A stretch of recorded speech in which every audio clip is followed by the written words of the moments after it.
പലസ്തീനിലെ ജനതയ്ക്ക് ഐക്യദാർഢ്യവുമായി തൃശൂരിൽ സാംസ്കാരിക കൂട്ടായ്മ. പലസ്തീനോട് ഐക്യപ്പെട്ട് തണ്ണിമത്തൻ മുറിച്ചാണ് പരിപാടിക്ക് തുടക്കമായത്. തുടർന്ന് സാഹിത്യ അക്കാദമി പ്രസിഡന്റ് കെ സച്ചിദാനന്ദൻ ആമുഖമായി ഗാസയെക്കുറിച്ച് എഴുതിയ മുറിവുകളുടെ വീട് എന്ന കവിത വായിച്ചു.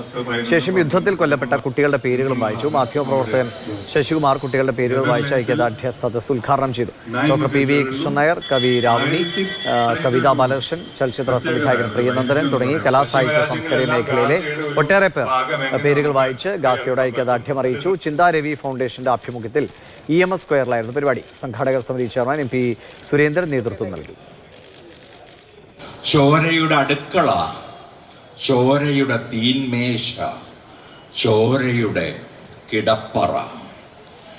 എൻ്റെ ചുവരുകൾ ദിനംതോറും ചുരുങ്ങി ചുരുങ്ങി വരുന്നു.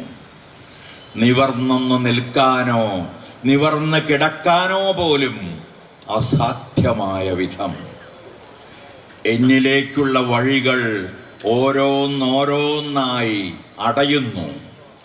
എന്നിൽ താമസിക്കുന്നവർക്ക് എങ്ങോട്ടും പോകാനില്ല. ഒരു വാതിലും എങ്ങോട്ടും തുറക്കുന്നില്ല.